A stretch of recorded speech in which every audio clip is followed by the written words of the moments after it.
የመጀመሪያ እንግዳ ማለት ለመጀመሪያ ጊዜ መቅረብ ነው። ነገር ግን በተለያዩ ሚዲያዎች ላይ የኢትዮጵያ ሕዝብ በሚገባ ያውቃል። በተለይ ሰሞኑን በተለያየ መልኩ ያቀረባችሁ ያላችሁት መረጃ የኢትዮጵያ ሕዝብ አይኑን እንዲገልጥ ነገ ከነገ ወዲያ የኢትዮጵያ ሕዝብ ላይ የተጋረጠውን አደጋ በአጠቃላይም በተባበረ ኃይል መፍትሄ እንድንፈልግለት የሚያስችል ንቅናቄ ነው እያየን ያለ ነው። በእውነቱ በጣም በግሌ እየጀመራችሁትን ነገር በጣም ነው ማደንቀው። ለማንኛውም ዶክተር ሚልኬሳ ሚደጋ ማን ነው? እኛ በቅርበት እናውቃለን። ነገር ግን እንደው በማን ነው ለሚለው ተመልካች ማን ነኝ ብለህ ትገልጻለህ? አንተ ማን ነህ? እሺ አመሰግናለሁ መሳይ። እኔ እንግዲህ የዩኒቨርሲቲ መምህር ነበርኩኝ። ወደ ኦህዴድ ሳልቀላቀል በፊት ድሬዳዋ ዩኒቨርሲቲ መምህር ነበርኩኝ። የመጀመሪያ ዲግሪ፣ ሁለተኛ ዲግሪ፣ ሶስተኛ ዲግሪ አዲስ አበባ ዩኒቨርሲቲ ነው የሰራው። ዩኒቨርሲቲ ያስተማርኩ ነበር። ያው እንግዲህ ኦሮሚያ ውስጥ ሰልፍ ተወጣለ፣ ሃይ ስኩል አካባቢ ታስር ያለው ከዛ በኋላም ድሬዳዋም ታስር ያለው፣ ድሬዳዋ ከዚራ እስር ቤት ታስር ያለው፣ ከዛ በኋላ ማዕከላዊ ታስር ያለው፣ ጣውላ ቤት ነበርኩኝ ማዕከላዊ። ከዛ በኋላ ከወጣው በኋላ ከታዬ ጋር ተገናኘንና በፖለቲካው አክቲቭ ነበርክ ማለት በፖለቲካው ንቁ ተሳታፊ ነበርክ ማለት ነው? በሚገባ ያው ኦሮሚያ ውስጥ ኦህዴድን በመቃወም ያድግን በመቃወም እንቅስቃሴዎች ስናደርግ ነበር። ሰልፍ ስንወጣ ጓደኞቻችን ይገደላሉ፣ እሱን እያየን ነው ያደግነው። ስለዚህ እስከ አይ ቲንክ እስከ ይሄ ማስተር ፕላኑ ጊዜ እስከዛ ድረስ ጠንከር ያለ ተቃውሞ ስናሰማ ነበር። ከዛ በኋላ ታዬም ከእስር ቤት ተፈታ፣ ተገናኘን። ያው ታዬ ከዛም በፊትም ተገናኝቻለሁ። ታዬ የኔ ኦልሞስት የትግል መምህሬ ነው። ብዙ ነገር ያስተማረኝ። አዲስ አበባ ዩኒቨርሲቲ ሲገባ መጀመሪያ ዲግሪ ለመማር ሲገባ እሱ ነው ተቀበለኝ ሙሉ በሙሉ ለትግል ማለት። ከዛም በፊትም ሰልፍ ስናደርግ ነበር። ነገር ግን ብዙ ትምህርት የሰጠኝ ታዬ ነው። ኦልሞስት እኔ በሱ እጅ ነው ያደግኩት ማለት እችላለሁ። ከዛ በኋላም አልተለያየንም።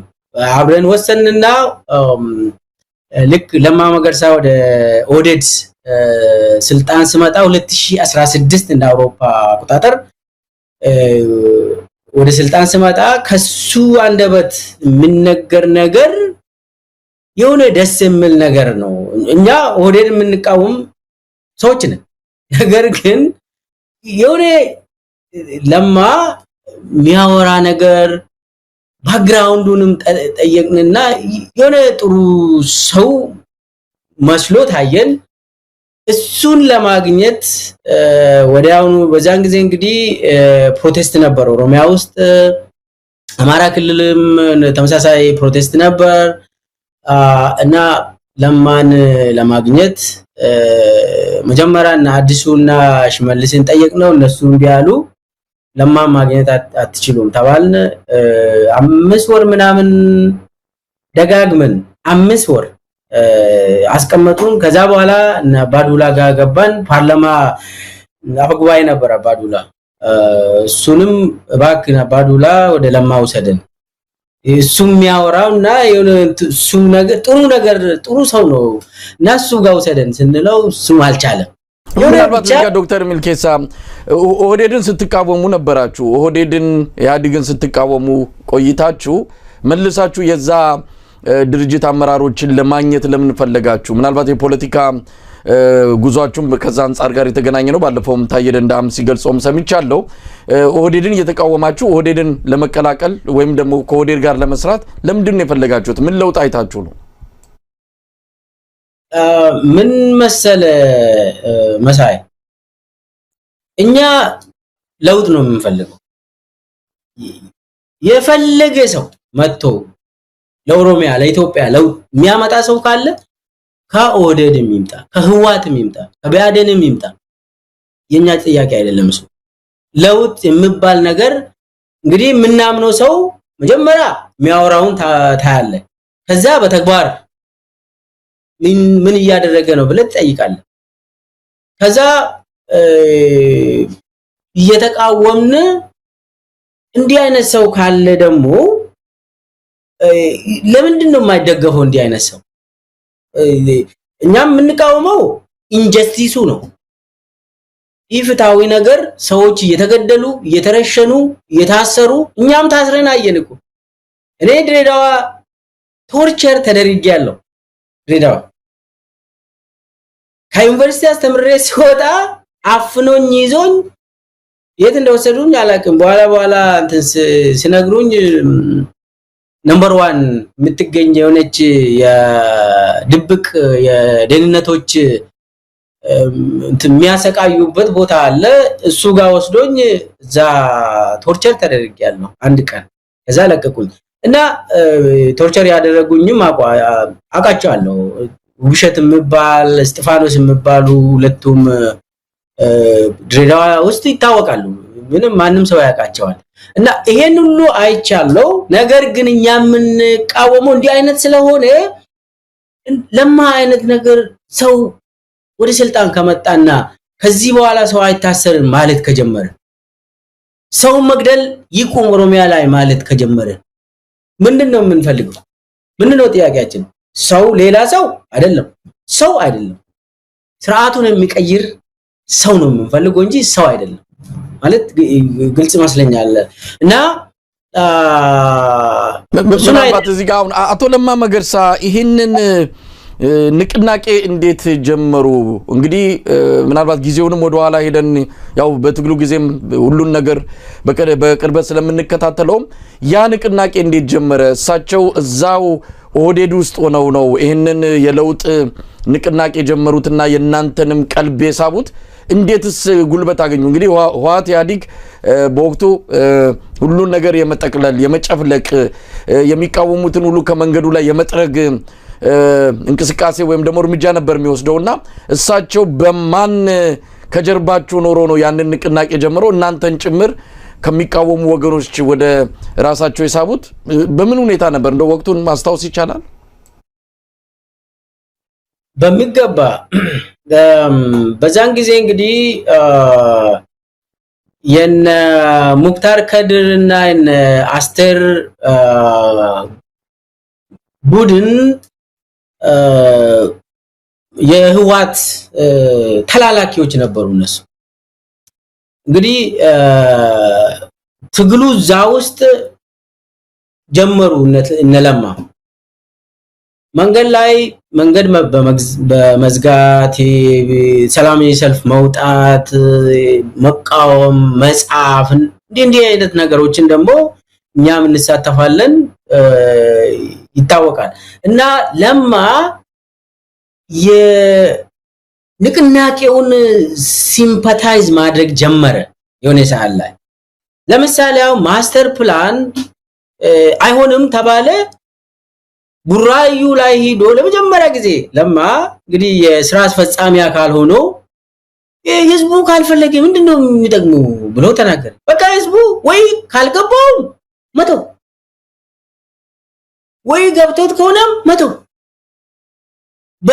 በመጫን በግድ ዋጠው ማለት አይቻልም ብሎ ቡራዩ ላይ ተናገረ እና ይዘውዬ ራሱን የቻለ ሰው መሰለን በቃ ኢንዲፔንደንት የሆነ ሰው ከዛ በኋላ የሚያደርገውን ነገር ተከታተልን አመን ነው ማለት ልባችንን ሳበ ተመካከርን 10 ሰዎች ሆነን ነው ተመካከርን ለማ የሚባል ሰውዬን መደገፍ አለብን ብለን ወሰን ባይዘው ይሄንን ያመጣ ደግሞ ታየ ራሱ ነው ቁጥሩ አንድ ተቃዋሚ ከዛ ሐሳቡን አመጣ ሰዎች ዝምብለን የተቃወምን በቃ ይሄ መኖር አንችልም የሆነ ሰው ከመንግስት ውስጥ ገና ቃል የሚናገር ጥሩ ነገር የሚያደርግ ሰው ካገኘን እንደግፈው በዛ መልክ ከውስጥ ለውጥ ይመጣል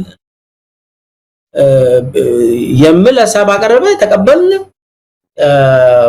ብቻ ወደ ለማ ለመቅረብ ማአት ጊዜ ቢፈጅብንም መጨረሻ ላይ እሱን አገኘን ለማ አይ ቲንክ ዶክተር ሚልኬሳ እዛ ጋር ታየደ እንዳሚያነሳዋል ለምንድን ነው አቶ ለማን ለማግኘት እንደዛ የከበዳችሁ የሆኑ ሰዎች አሉ እሳቸው ጋር እንዳትደርሱ እየገፏችሁ እየከለከሏችሁ እየሸፈኗችሁ የነበሩ እንዳሉን አቶ ታየም የጠቀሰውና እንደው ምንድነው እነዛ ሰዎችስ አቶ ለማ ዙሪያ ያሉት ምናልባት አሁንም በስልጣን ላይ እንዳሉ ነው የምናውቀውና ለምንድን ነው እንደዛ ሲያደርጉ የነበሩት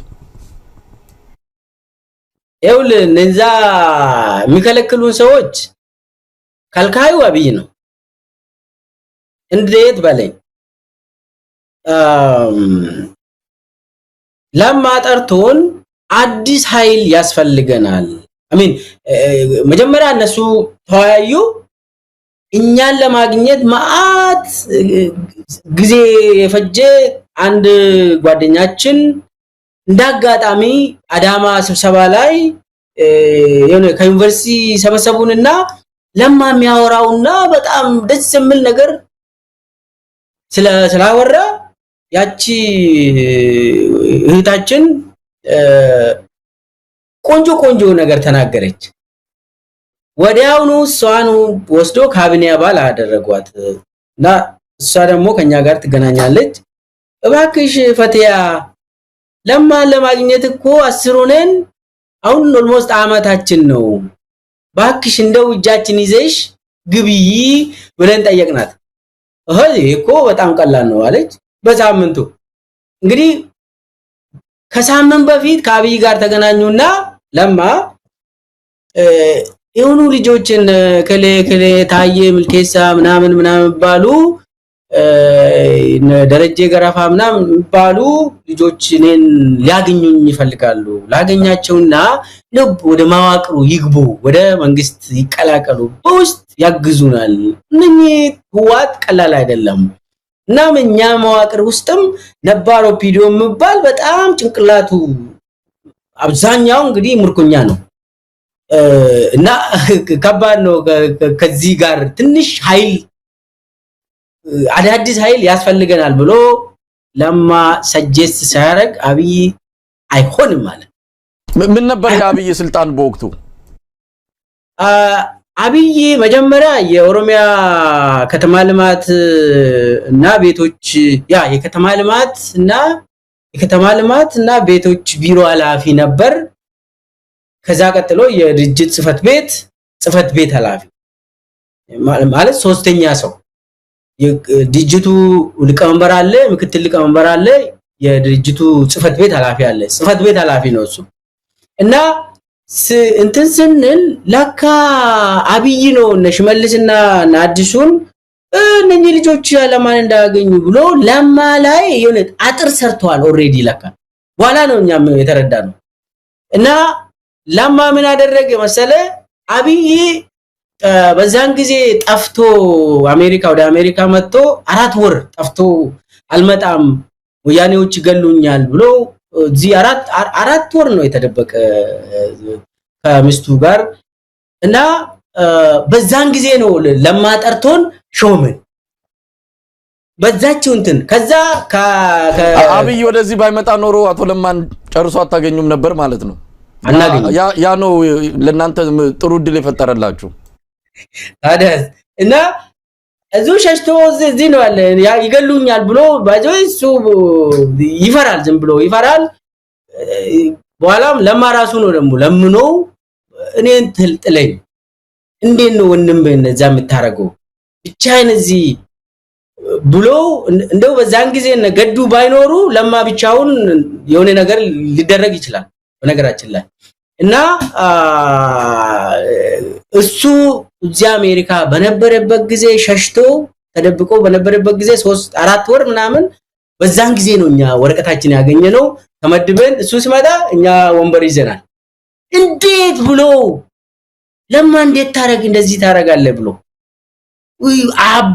አበደና እነኚህ እኮ ስርዓት አቁ መቃወም ብቻ ነው እንትን የሚያደርጉት ወደድ ውስጥ አልነበሩም እንትን የላቸውም ዝም ብሎ ነው እንደዚህ ከሮ ምንትሲዮ ፋኖ እንደዚህ አይነት የሆነ ወጣት ምናምን ይላሉ ብሎ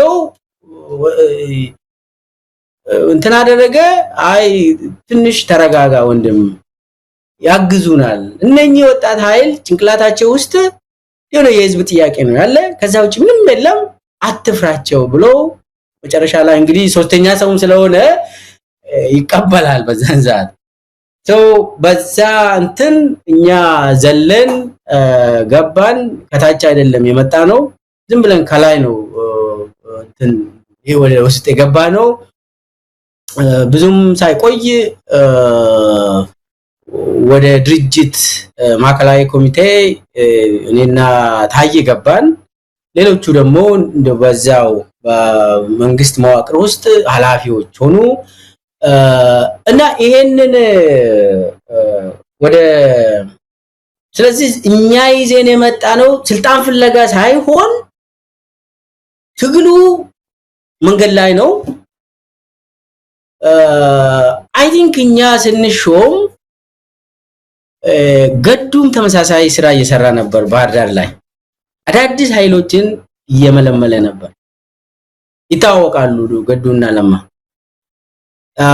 በኋላ እናወራለን ስለ ኦሮማራ እንዴት እንደተጀመረ አብይ ማቀው ምንም የማቀው ጉዳይ እንዴት ገዱና ለማ እንደጀመሩ መጣበታለን ብቻ እንትኑን እንደዚህ እኛ ወደ መዋቅር ወደ ድርጅት ስንቀላቀል ሐሳቡ ምንድነው ትግሉን እስከመጨረሻ አብሮን ምንም በገንዘብ የማይገዙ በስልጣን የማይገዙ የማይሸወዱ የሆነ እንትን ችግር አሁን እኛ ስልጣን ፍለጋ ቢሆን ይታወቃል ገንዘብ ፍለጋም ቢሆን ይታወቃል እኛ ይሄንን አይተን አይደለም ወደዛ ይገባ ነው ከዩኒቨርሲቲ ነው እኔ ዩኒቨርሲቲ መምህር ደና ገንዘብ አሜን ደሞዝ በዛን ጊዜ አሁን ዩኒቨርሲቲ መምህራን ዳናቸው ለማኝ እንግዲህ ሱ ከባድ ነው በዛን ጊዜ ደና ደሞዝ የነበረን ሰዎች ነን ወደዛ ወደ ድርጅት ገባን እና ዶክተር ሚልኬሳ ህወሓት የዛን ጊዜ አቅሟ ተዳክሞ ነው ምክንያቱም የህወሓት አመራር ይታወቃል እስከታች እስከ ቀበሌ ድረስ ማዕከላዊነትን በጠበቀ መልኩ ሁሉን ነገር ጠርንፎ ያለ አገዛዝ ነው በርግጥ ካቶ መለስ ዜናዊ ሞት በኋላ የተወሰነ መዳከም ቢኖርበትም እንዴት እንደናንተ አይነት ኃይል ወደ ኦህዴድ ሲገባ በአዴን ውስጥም በገዱ አንዳርጋቸው በኩል ያን ያህል በጣም ለህወሓት በጣም ተቀናቃኝ የሆነ ወጣት ኃይል ሲገባ ህወሓት የዛን ጊዜ ተዳክሞ ነው ምንድነው ለምን ያንን ነገር ፈቀደ እንደው የተረዳችሁ ቅርበት ስላላችሁ በወቅቱኛ በርቀት ነው የምናየውና በምን ምክንያት ነው ህወሓት ይሄንን የፈቀደው ወይስ ስላቃተው ስላልቻለ ነው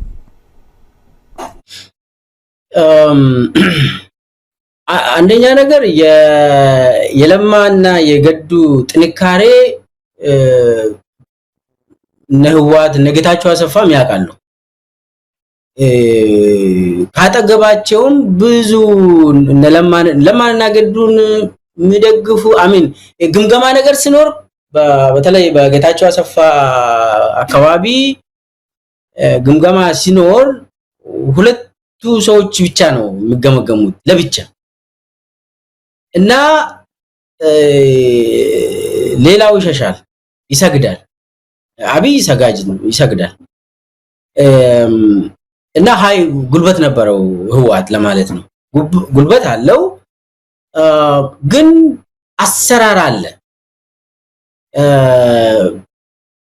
ቢያንስ የክልል ፕሬዝዳንትን የመግደል ምናምን ነገር የላቸውም እንዳሁኑ እንደዚህ ይሄ እንደ ያብይ ማፊያነት ጥግ የደረሰ ነው ቢያንስ የሆነ ነገር ምትቀር ነገር አለች በዛን ጊዜ ገብቷል ዶሚኔሽን አለ እንደፈለጉ ያደርጋሉ እንደዚህ አይነት ሰዎች እንዴት ይገባሉ ብሎ ገምግመዋል እና ለማ ድርጅቱን ከያዘ በኋላ የተወሰነ ኦቶኖሚ አገኘ በድርጅቱ ውስጥ በኦሮሚያ ውስጥ የተወሰነ ገዱም በክልሉ ኦቶኖሚ ነበረው የተለያዩ አሁን ክለና ሳልፈ ሰጠን ሲባል ነገዱ የከለከሉት ጊዜ ታሳውሳለ እና ትንሽ የሆነች ነገር ባላንስ ኦፍ ፓወር እንትን ሲያደርጉ ነበር ግን በአጠቃላይ ነፃ አልወጡም ሁለቱም ክልሎች ምንም ግን ደግሞ የተወሰነ ነፃነት አላቸው ያንን ደግሞ እነ ለማና ገዱ ተባብሮ ነው እንጂ እና አብይ ምንም አይነት እንትን የላቸውም እኮ አብይ እኮ ከአሜሪካ ሲመለስ አበባ ይዞ ነው ጌታቸው አሰፋ ጋር ይገባ እንደ አትሰረኝ ብሎ አበባ ይዞ 4 ሰዓት ወይ 3 ሰዓት ምናምን ደጅ ቆሞ ጌታቸውን አስገባኝ ብሔራዊ ደህንነት ሄዶ አስገባኝ ደው ማረኝ ብሎ አበባ ጉንጉን ወስዶ ነው ምረት አግኝቶ አትግደለኝ አታስረኝ ብሎ ለምኖ ነው የተመለሰው እንዲህ አይነት ሰዎች እንትን ምንም ትግል ውስጥ ያልነበሩ ሰዎች ናቸው እንግዲህና አብይ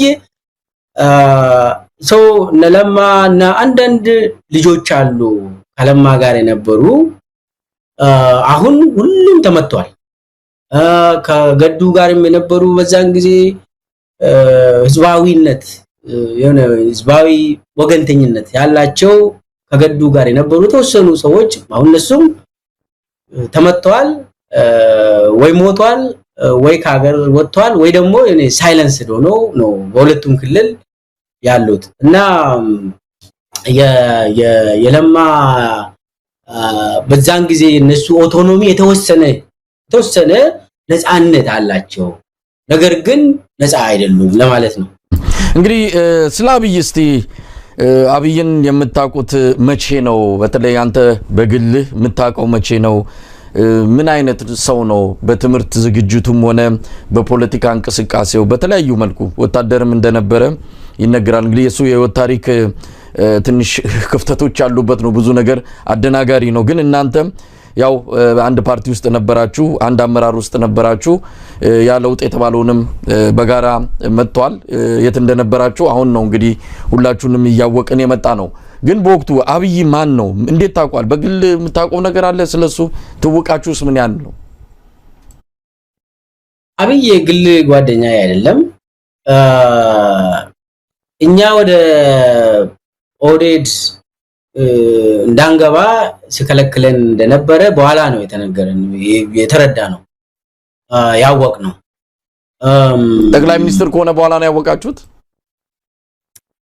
አዎ ከዛ በኋላ ነው እሱ ጠቅላይ ሚኒስትር ሆኖ ሁሉንም ስልጣን ከተቆጣጠረ በኋላ ነው ይሄንን የሰማነው ያው ከዛ በፊት በበጎ አይን ነበር ስናየው የነበረው እኔ መጀመሪያ ጊዜ የተገናኘሁት በድርጅት ጽፈት ቤት በኦዴድ ድርጅት ጽፈት ቤት በነበረበት ጊዜ ነው ከዛ በፊት ሽመልስ አብዲሳ ከአብይ ጋር አገናኛቸዋለሁ ብሎ እኔ አንድ የኦሮሚያ መንግስት ኮሙኒኬሽን ኃላፊያል ሆኖ አሁን የሚያገለግለው አንድ ኃይሉ ይባላል ቤተ መንግስት የሚሰራ አንድ ከበደ የሚባላል ሶስታችንን በመኪና ጭኖን ሽመልስ አብዲሳ የአብይ ምክትል ነበር የኦሮሚያ ከተማ ልማትና ቤቶች ቢሮ ኃላፊ በነበረበት ጊዜ አብይ እሱ ስር ነበር ሽመልስ የሚሰራው እሱ ምክትል ነው እና ወደ ቢሮው ወደ ከሌሊቱ ከምሽቱ 1 ሰዓት እንደ ኢትዮጵያ 1 ሰዓት ወሰደን ከዛ የታለ አብይ ብለን ስንጠይቀው ወጥቷል መሰለኝ ብሎ ቢሮ ውስጥ የለም ከዛ የአብይ መጽሐፍ ነው ይሄ ብሎ እርካብና መንበርና ከድር ሰተቴ ሁለቱ መጽሐፎች በክምር ይዞ መጣ ይሄንን እየሸጥኩ ነው መንገድ ላይም ሸጣለው በመኪና ውስጥም አለ በቃ አብይ ብታገኙ በቃ እሱ እንደ መልአክ ነው ብሎ ነገረን ምንድነው ይሄ ምን እየተናገረ ነው የመንግስትና የአብይ ትውቅ የቀደመ ነበር ማለት ነው የቆየ ነው በጣም እና የአብይ ግዝፈት በቃ አታቁም አይታችሁም አታቁም ተባለ ኦሮሚያ ውስጥ እንዲህ አይነት ሰው የለም አልተፈጠረም አይፈጠርም ተባለ እቺ ሽመልስ ምንድነው ምን ጠጥቶ ይሁን ብለን መጽሐፉን ገለጥ አድርጎ እስቲ አንብቡና እናንተም መጽሐፉን ትሸጣላችሁ አለ። እኔ ፒኤችዲ ተማሪ ነኝ በዛን ጊዜ ወደ መንግስት አልተቀላቀልንም። እና እንደ እንጽፋለን ፌስቡክ ላይ የተለያዩ ጋዜጣ ላይ እንጽፋለን ሚዲያ ላይ እንነጋገራለን እናወራለን እና ሽሜ ደግሞ የኛ ባችም ነው አዲስ አበባ ዩኒቨርሲቲ አብረን ነው የተማርነው እሱ ፊሎሶፊ ነው ያጠና እኔ ሶስታችን ደግሞ እኔ ኃይሉና ከበደ ፖለቲካል ሳይንስ ነው ያጠና ነው አንድ ባች ነን ፖለቲካል ሳይንስ ለመማር ፈልጎ ነበር የሱ ነጥብ ለዛ የማበቃ ስለሆነ ነው ለዛ የሄደው እና እንታወቃለን አዲስ አበባ ዩኒቨርሲቲ ውስጥም ብቻ እሱ አንድም ቀን ስለ ትግል አያወራም እንታወቃለን እና በዛ ምክንያት ነው እሱ ወደዛ ወሰደንና I think የሆነ I don't know የታሰበ ነገር አልናቅም መጽሐፉን ትሸጣላችሁ ተባለ እንግዲህ እኛ መንገድ ዳር ቆመን የአብይ መጽሐፍ ሻጭ ሆነን እንደዛ አስቦ ይሁን አላቅም ከዛ መጽሐፉን አንዳንድ ሰጠን እሱ መሸጡ እንኳን አናደርግም መጀመሪያ እናንብብና ምናምን ብለን መጽሐፉ ወሰን ከዛ ለካሱ አብይ እንትን መጽሐፉን እንድንሸጥ ነው እንጂ አብይ ጋር ሊያገናኘን አይደለም በእኔ አብይ ጋር የተገናኘሁት ግን ድርጅት ጽፈት ቤት ነው ለማ ከሾመኝ በኋላ መጀመሪያ የሾመኝ የኦሮሚያ ስቴት ዩኒቨርሲቲ ባቱ ዝዋይ ያለው የኦሮሚያ ፐብሊክ ሰርቪስ ኮሌጅ የነበረው እሱ አካዳሚክ ምክትል ፕሬዝዳንት አርጎ ሾመኝ በዛን ጊዜ ነው እንግዲህ እኔ ደረጀ ገረፋ ሁሉ ሆነን ታየም ነበር ይመስለኛል አንድ አምስትነን ጠራንና I think የ17ቱ የግምገማ የኢህአዲግ ግምገማ 17ቱ ቀን ግምገማ የሚባለው ነገር ታስታውሳለህ አንተ እሱ ነው በዛን ጊዜ 2017 ነው ይሄ እንደ አውሮፓ አቆጣጠር ድርጅት ጽፈት ቤት አገኘን ምን ይላል መከላከያ ሰራዊት ፈርሷል ብላችሁ ጻፉ ኃይለ ማርያም ደሳለኝ ይውረድ ብላችሁ ጻፉ አለ ኦኬ ኃይለ ማርያም ደሳለኝ እንኳን ይውረድ እሱ ያልን ነው በደንብ እንጽፋለን እሱ መከላከያ ሰራዊት ግን ፈርሷል ስንል እንትን አለ እንደ መረጃ ማስረጃ አለ እንደ ብለን ጠየቅነው ዝም ብላችሁ አርጉ እንጂ አርጓል አይ እቺን እንኳን አናደርግም ብለን ተው ለምን ንስጥ ነው ውሸት ነው ማለት ፈርሷል ስትል እንዴት የትኛው ክፍለ ጦር ፈረሰ ወይ ደግሞ እንዴት ነው የሆነ ተጨባጭ ነገር የለም የሰማነው እኛ ያለን ኃይለ ማርያም ደሳለኝ ይውረድ እሱ የኛ ጥያቄ ነው ይውረድ ለምን ሰው የሞተ ነው የተገደለ ነው ጠቅላይ ሚኒስትሩ ሪዛይን ያርጉ እሱ የኛም ጥያቄ ነው እሱን እንሄድበታለን ብለን እሱን ወሰን የመጀመሪያውን ጥያቄ ግን እንቢያል በዛን ጊዜ ነው የመጀመሪያ ጊዜ አብይን የተገናኘው ከዛ በኋላ ደግሞ የሆነ ጊዜ ከኢንሳ ከቴክኖሎጂ ሚኒስቴር ምናምን ልጆች አምጥቶ ድርጅት ጽፈት ቤት ታውቁ ብሎ አስተዋወቀን እንግዲህ እነሱ አሁን የዲጂታል አርሚ ስራ አስኪያጆች ናቸው በዛን ጊዜ ታዋወቅን ከዛ በኋላ እንግዲህ እኛም ወደ ድርጅት ተቀላቀልን አለቃ የሆነው ለሁለት አመት የኔ አለቃ ሆኖ ነው እንግዲህ በዛ ደረጃ ነው የተዋወቅኩት እንደው ምን አይነት ነው ባክግራውንዱ የኋላ ታሪኩ ምን ነበር ስታቆም እንግዲህ እናንተ ዩኒቨርሲቲ ተተዋወቃላችሁ አንተ ታየሽ መልስ ኃይሉ አዱኛ ሌሎቻችሁም ተተዋወቃላችሁ አብይ አህመድ ከዚህ አንፃር የት ነበር ማን ነው ጓደኞቹ አሁን በብዙ ጊዜ የሚጠየቀው ጥያቄ አለ ሰባተኛ ክፍል ላይ ነው የመጨረሻ የትምህርት ማስረጃው ከዛ እንዴት በምን ተአምር ፒኤችዲ ላይ እንደደረሰ የሚያሳይ ምንም ማስረጃ የለም አንዳንድ ነገሮች ይነገራሉ ግን አጥጋቢ አይደሉም ማን ነበር እንደው የምታውቁት በወቅቱ የምታውቁት ነገር ምንድነው ስለ አብይ አህመድ? አብይ እንግዲህ አብይ በሚሊተሪ ደረጃ ምንም ትሬኒንግ የለውም። በሚሊተሪ የውትድርና ስልጠና የለውም። የትም ቦታ አልተሰለጠነም። የደህንነት ስልጠናም የለውም። ወደ የመደበኛ ትምህርት መጣበታለሁ በኋላ። አብያውን ኮሎኔል ይባላል አይደል? ይሄ ኮሎኔልነት የመጣው የኦፊስ ነው። መከላከያ አንተ እንደምታውቀው እንግዲህ መስሪያ ቤት አካባቢ የሚሰሩ ሂማን ሪሶርስ ኃላፊዎች፣ ሎጂስቲክስ ላይ የሚሰሩ፣ ኮንስትራክሽን ላይ የሚሰሩ ከ50 አለቃነት እስከ ጀነራል ያድጋሉ። ምንም አንድ ጥይት ሳይተኩሱ እስከ 4 ስታር ጀነራሎች። አሁን ኬንያ አካባቢ ጦር የለም፣ ግን ከ10 አለቃ እስከ 4 ስታር ጀነራል ይሰጣል። ኦፊስ ውስጥ ቁጭ ብለህ ምንም አይነት እንትን እንደ ሚሊሻ እንኳን ሳትተኩስ። አብይ ምንም አይነት ስልጠና አልወሰደም። ሬዲዮ ኦፕሬተር ነበር። አዎ በትክክል ተምሯል። እሱን ክሪፕቶ ተምሯል። ደቡብ አፍሪካም ሄዶ ተምሯል።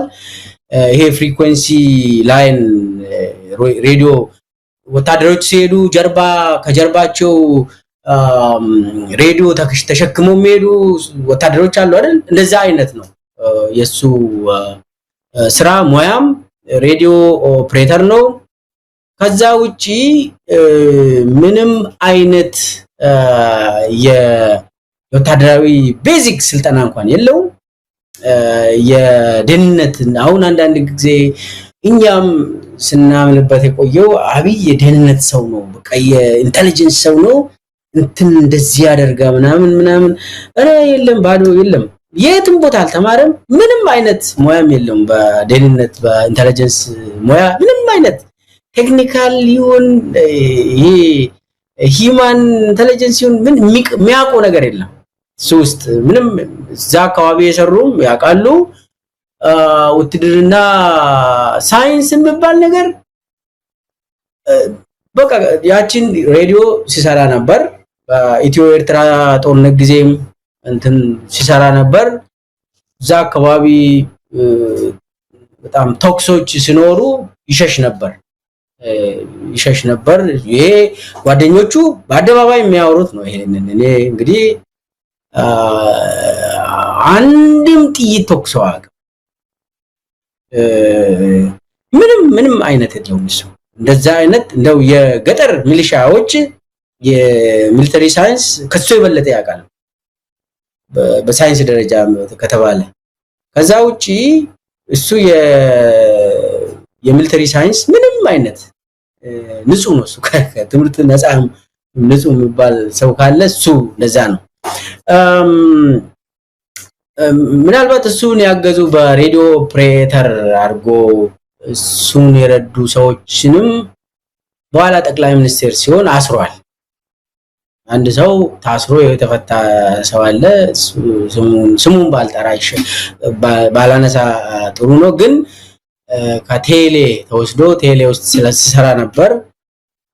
ከዛ ታስሮ ነበር እና አብይ እሱን ያስተማሩ ሰዎችንም እንደዛ አይነት ያደርጋል። እና የኦፊስ ጀነራል እና የፊልድ ጀነራል የተለያዩ ነው ለማለት ነው። አሁን ፊልድ ላይ የሰሩ ሰዎች በጣም ይከበራሉ።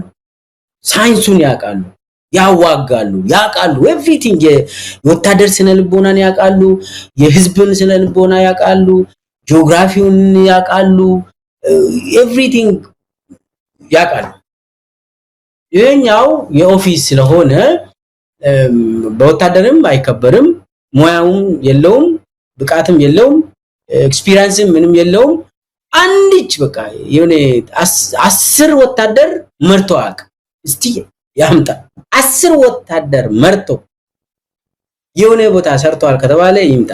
የለውም። እኔ እስከማውቀው ድረስ እንደዛ አይነት ነገር አሁን ማን ነው ባለፈው አንተ ድምጹን የለቀቀው ተስፋዬ ያለው ነው እሱም እንደዛው ነው እንትኑ ባክግራውንዱ የኦፊስ ነው እድገቱ እንደዛ ነው አንድም ቀን ጥይት ተኩሶ አቁ ብዙ ናቸው ባዘው በዛ ደረጃ አሁን ተሰባስቦ አገሪቷን የሚመሩ ጀነራል ምሉ የኦፊስ ጀነራሎች ናቸው የሚበዙት አንድ ጥይት ተኩሶ እንኳን ማቁ ሃይ ስኩል ያልጨረሱ ሰዎች ናቸው አሁን ተስፋዬ እኔ ያቆል ተስፋዬ እንትን የለውም ሃይ ስኩል አልጨረሰም በትምህርት ስለዚህ አሁን በሚሊተሪ ሳይንስ ምናምን ሱላይ አብይም አወራም እንደው ዝም ብሎ ነው እንጂ ይታወቃሉ ወታደሮችም ያቁታል እሱን ለዛም ነው ብዙ እሱ እንደሚዋሽ ያቃል ለምን ፕሮፋይሉ ይታወቃል ወደ ትምህርት ባክግራውንዱ መደበኛ ትምህርት ባክግራውንዱ ብንመለስ እንግዲህ ወደ የሆነ ለወታደር መላላክ የጀመረው 7ኛ ክፍል ትቶ ነው የሆኑ ስራዎችን ይሰራል ለምን ሳይንስ ስልጠና ስላልወሰደ እንትን አይመደብም ከዛ 7ኛ ክፍል ሆኖ እንደዛ ሲያገለግል ስለነበር ከኢትዮ ጦርነት ኢትዮ ኤርትራ ጦርነት በኋላ ብዙ ወታደሮች ሃይ ስኩል ገብቶ እንዲማሩ ተደረገ በደብዳቤ ተጽፎለት ነው ከብዙ ወታደሮች ጋር ትምህርት ቤት የገባ ሃይ ስኩል ገባ አዲስ አበባ የሆነ ሃይ ስኩል እኛ ተማሪ ጠቅላይ ሚኒስቴር ሆነልን ብሎ አክብሯል አዲስ አበባ ውስጥና ግን 12ኛ ክፍል አላለፈም ማለፍ አልቻለም ሁሉም ወታደሮች ከሱ ጋር የገቡ አለፉ ተመዝኖ አለፉ 12ኛ ክፍል ኢሲኤልሲን አለፉ አብይ ማለፍ አልቻለም በዛው ቀረ ከዛ በኋላ እንግዲህ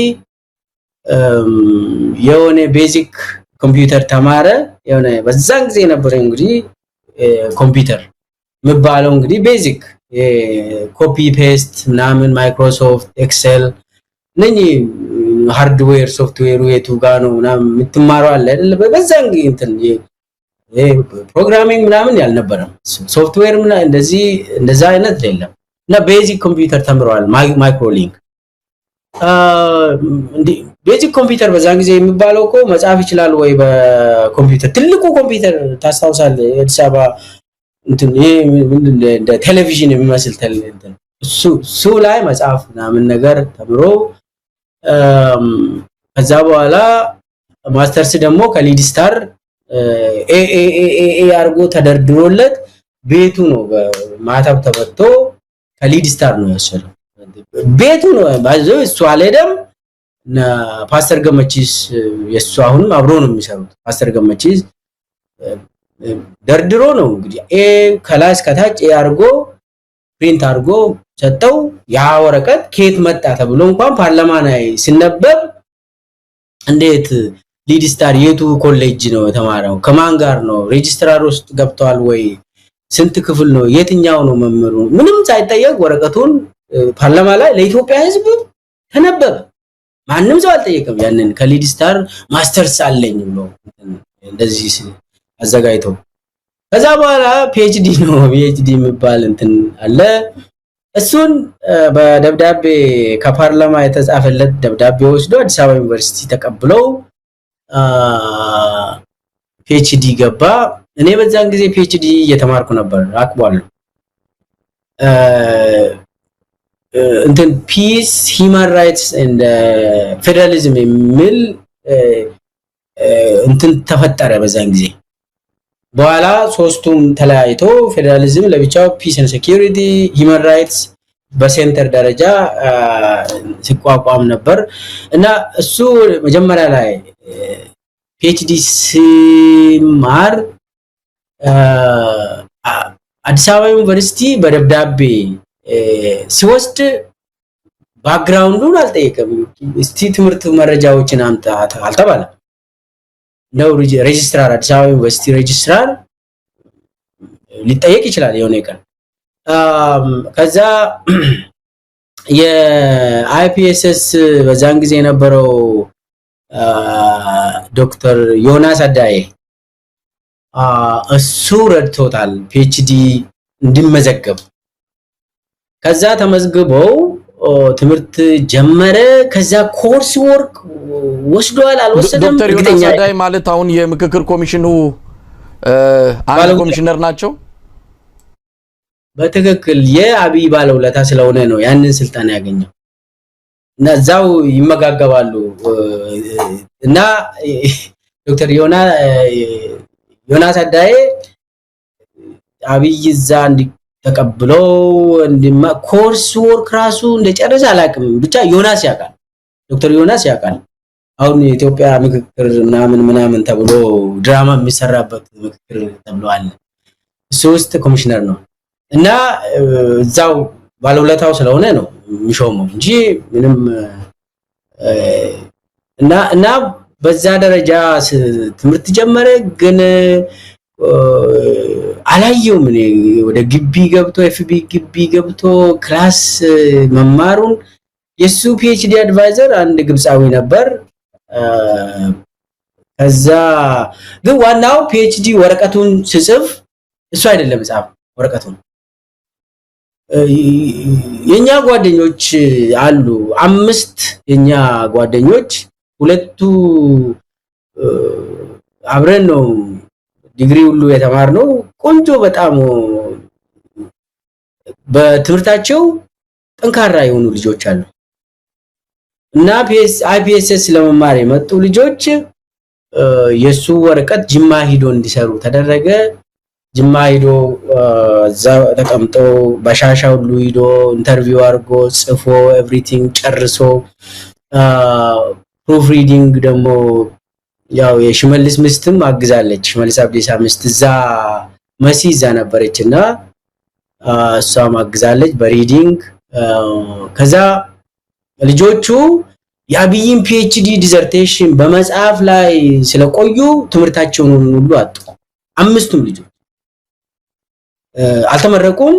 ዛሬ የት እንዳሉ አላውቅም። ብቻ ጎበዞች ናቸው። አንዱ እንዳውም የኛ ሰቃይ ነበር ፖለቲካል ሳይንስ ስንማር። ግን ፒኤችዲውን ለአብይ ፒኤችዲ ለመስራት ብሎ ነው የራሱን አልጨረሰም።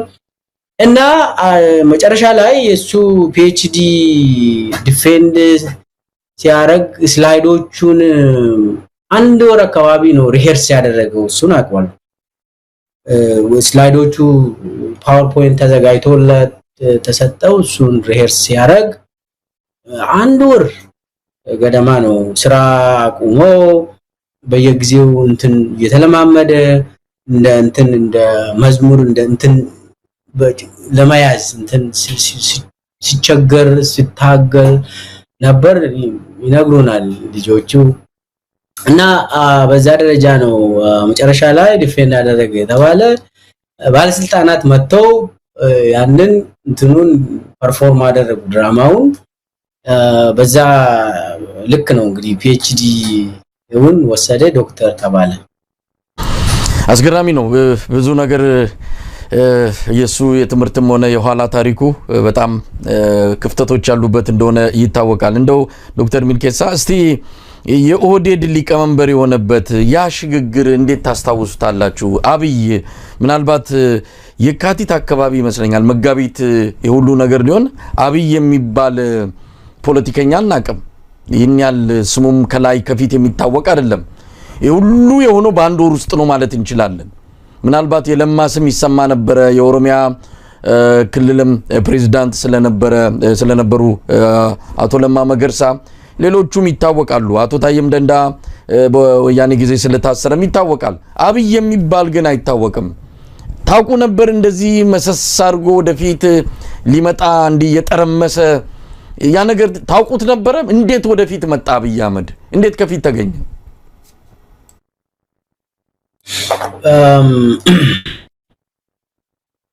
ይሄ በነገራችን ላይ ወደዚህኛ ወደ እንዴት ወደ ኦህዴድ መሪነት ጃምፕ አድርጎ ዘሎ እዛ ላይ እንደመጣ እመለስበታለሁ። ትንሽ አንድ የሆነ ስለ ትምህርትን በተመለከተ አንዳንድ ጊዜ ሰዎች ለማንም እንደ አብይ ትምህርት የለውም የሚል አንዳንድ ጊዜ እንሰማለን። ማስተካከያ ሊሰጠው የሚገባ ስለሆነ ነው። ለማ ኢኮኖሚክስ ነው የተማረ ክላስ ገብቶ ማስተርሱን ደግሞ አዲስ አበባ ዩኒቨርሲቲ ፖለቲካል ሳይንስ ኤንድ ኢንተርናሽናል ሪሌሽን ከነ ልደቱ አያለው ጋር ክላስ ገብቶ ነው የተማረው። ክላስ ገብቶ ፒኤችዲውን ደግሞ አይፒኤስኤስ ጀምሮ እሱን ትቶ ኔዘርላንድ ተምሮ ኔዘርላንድ ነው የጨረሰው ለማ። እሱ አንዳንድ ጊዜ ሰዎች ያው አንድ ናቸው ትምህርት ምናምን ሲባል ሰምቻለሁ። አንዳንድ እንግዲህ እዚህ ሚዲያ ላይ ራሱ አንድ ሰው እንደዛው መጥተው የለማን ትንሽ ዲስክሬዲት ሲያደርግ ያው የተሳሳተ መረጃ ነው እና እሱም ማስተካከል ያስፈልጋል።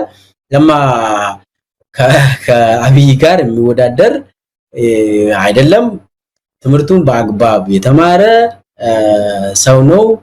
እሱን ሰው ትንሽ ስለማቅ ብዬ ነው። አሁን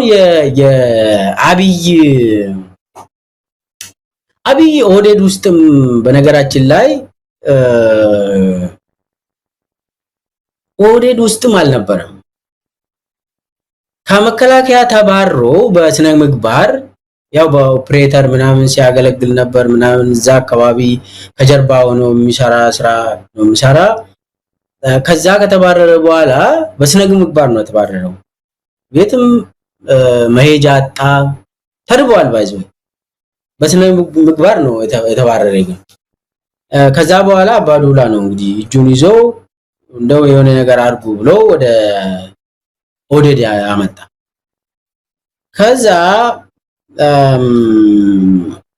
አይ ቲንክ እንደ አውሮፓ አቆጣጠር 2010 አካባቢ 2010 ምርጫ አለ አይደል ኢትዮጵያ ውስጥ ከ97ቱ ምርጫ ቀጥሎ የነበረው ምርጫ አለ። በዛ ምርጫ ነው ጊዜ ነው ያድግ ወይ ኦህዴድ አባል ሁሉ የሆነው። ከዛ ወዲያውኑ የኦህዴድ ማዕከላዊ ኮሚቴ ሆነ፣ ወዲያውኑ ስራ አስፈጻሚ ሆነ። አዳማ ላይ የኦህዴድ ድርጅታዊ ጉባኤ ላይ ተመረጠ። ከዛ አይ ቲንክ እንደ አውሮፓ አቆጣጠር 2010 ነው አብይ ወደ ድርጅት የተቀላቀለ። ከዛ በኋላ ተመረጠ፣ የፓርላማ አባል ሆነ።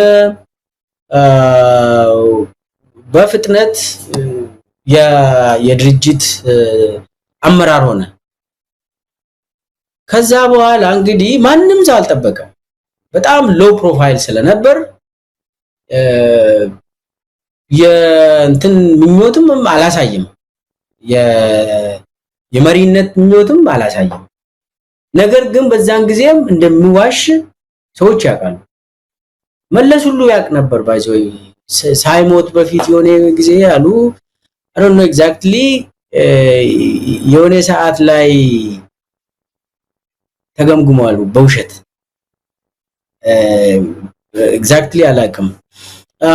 anyways በህዋቶች ያውቁታል፣ እሱ በደንብ ያውቁታል እንደሚዋሽ። so አብይ የተመረጠበት ምክንያት ያው እንትኑ መጣ እንግዲህ ይሄ ለውጡ መጣ። ለውጡ ሲመጣ ገዱ ነለማ ያመጡት እንግዲህ ያዲግ ውስጥ ለውጥ ያመጡት ህዋትን አንቆ ያዙ ሰዎች ናቸው።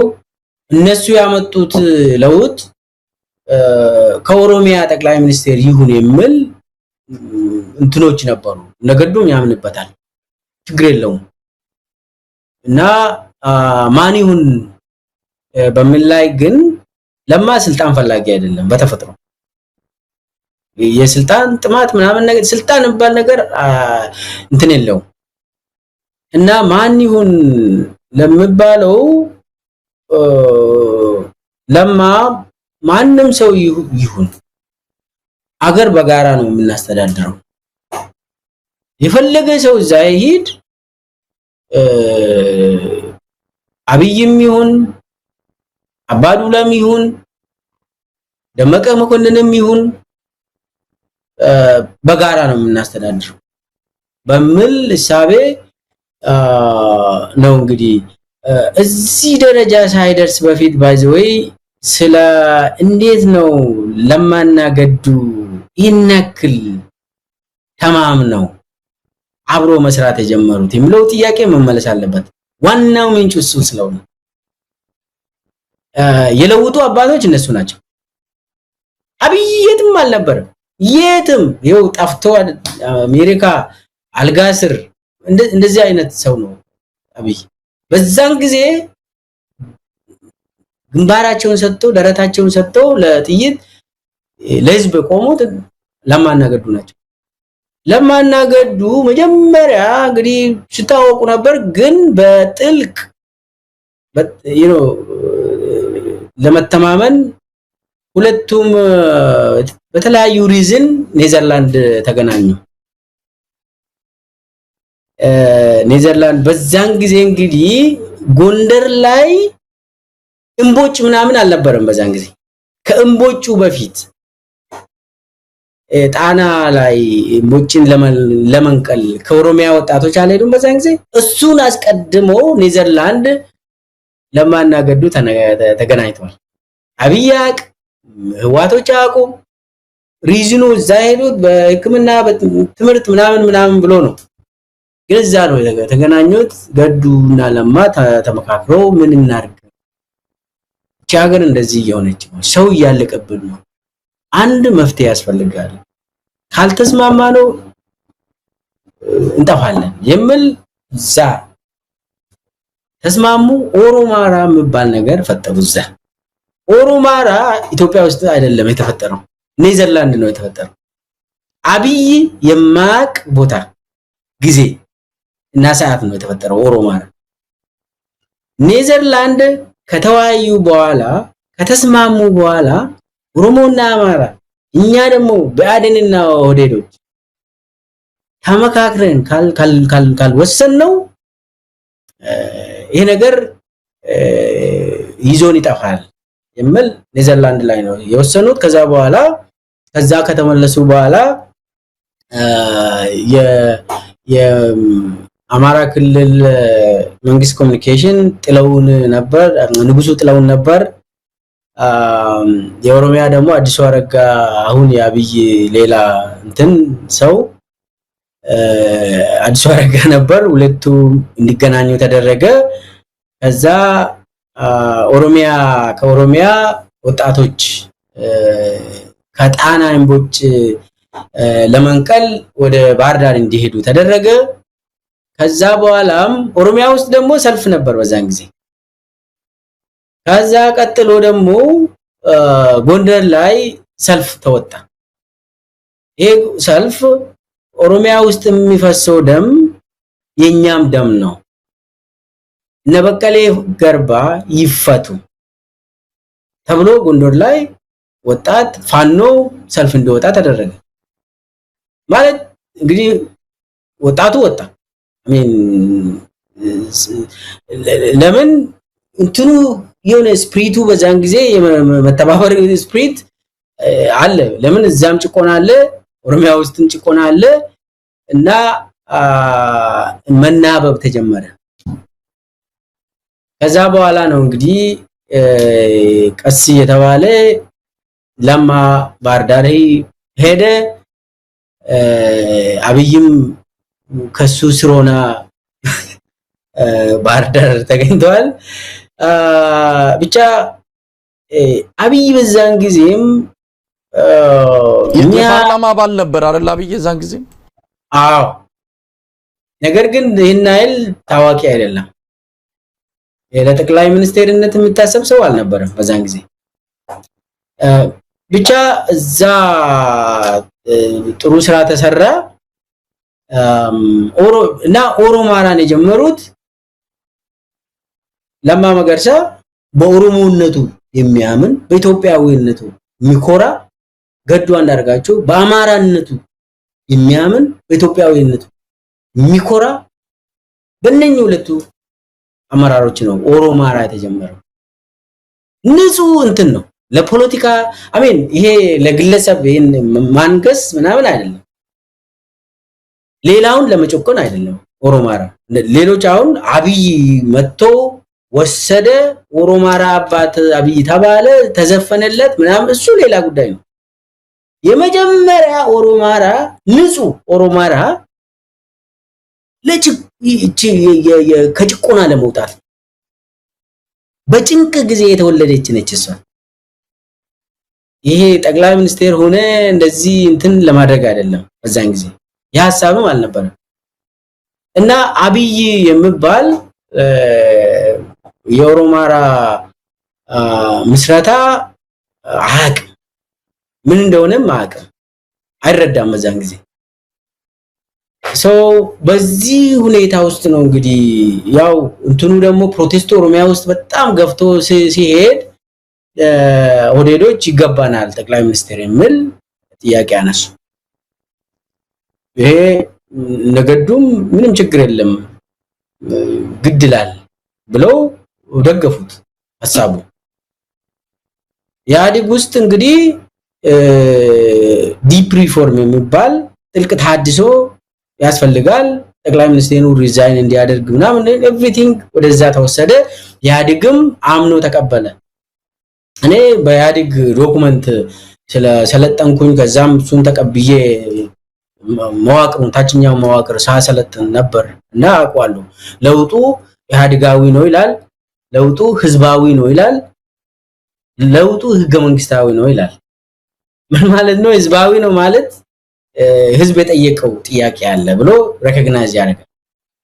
ህገ መንግስታዊ ነው ማለት ደግሞ ምንም ያው በህገ መንግስቱ መሰረት ነው ለውጥ የመጣ ይላል። ኢህአዴጋዊ ነው ማለት ደግሞ በኢህአዴግ ውስጥ ነው ብለው ዶክመንቱ ያስቀምጣል። ያንን ደግሞ ፎርስ ያደረጉ ያመጡት ለማና ገዱ ናቸው። አብይ እዛ ውስጥ አልነበረም። እና ይሄ አብይ የሚባለው እንግዲህ በኦሮሚያ ደረጃ ለማ ጠቅላይ ሚኒስቴርነትን የመሆን ምንም ፍላጎት አልነበረው ምንም። እና ምንድነው እሱ ያሰበው ከዚህ በኋላ ምንም ጭቆና አይመጣም፣ አብረን ነው ምን ያስተዳድረው፣ ኢትዮጵያ ወደ ዲሞክራሲ እናሸጋግራለን፣ በቃ እኛ ራሳችን ስልጣን እንዳውም የሆነ እንትን ላይ ለስልጣን ገደል ይግባ እኛ ሁላችንም ከሀገር በታችንን ብሎ ለማ ያወራውን ታስታውሳለህ? ሁላችንም ከሀገር በታችንን ለስልጣን ምናምን የስልጣን ገደል ይግባ ብሎ በኢህአዴግ አራቱም ብሔራዊ ድርጅቶች ሰብሳቢዎች መግለጫ ሲሰጡ ለማ ኦህዴድን ወክሎ እንግዲህ ደመቀ ነው፣ በኢህአዴግ ደግሞ ህወሓት አለ፣ ከዛ ደኢህዴን አለ። መግለጫ አንድ ላይ ሆኖ የሰጡት እነለማ ናቸው። እና በክልል ደረጃ ደግሞ ገዱ ነው። የአማራ ክልል እንትን ድርጅቱ ሌላ ሰው ነው የሚይዘው፣ ክልሉን የሚያስተዳድረው ሌላ ሰው ነው። በኦሮሚያ ግን ድርጅቱንም የክልል ፕሬዝዳንትነቱንም የያዘው ለማ ነበር። በዛ ደረጃ ማን ነው ጠቅላይ ሚኒስቴር የሚሆነው ጥያቄ መጣ። አብይ እንዴት ተገኘ የምለው እንግዲህ በዛን ጊዜ የታሰበው ሌላ ሰው ነበር የተባባሉት። ደመቀ አንተም ተወዳደር ዲሞክራሲያዊና ሌሎቹም ይወዳደሩ፣ በዛ ውስጥ አብይም ይወዳደራል። የሚል በኔትወርክ ሁሉ የጨረሱት ነገር ነበር። አብይ እንዴት መጣ ማለት አሁን ያቺ ቦታ ናት እንግዲህ ያቺ ታሪክ ጥፋት እንዴት አብይ ዛጭ ውስጥ እንዲገባ ተደረገ? ኦህዴድ በወቅቱ ወስኖ ነበር አብይን ወደፊት ለማምጣት ወይስ አብይ እንዴት መጣ? ማለት ኦሬዲ አሁን በኦህዴድ ደረጃ ሊቀመንበር ሆኗል አብይ እና ሊቀመንበር ስለሆነ ግን ደግሞ ኦህዴድ ውስጥ ኦህዴድ ማዕከላዊ ኮሚቴ ውስጥ አብይ አይሆንም የሚሆን ሰው አይደለም።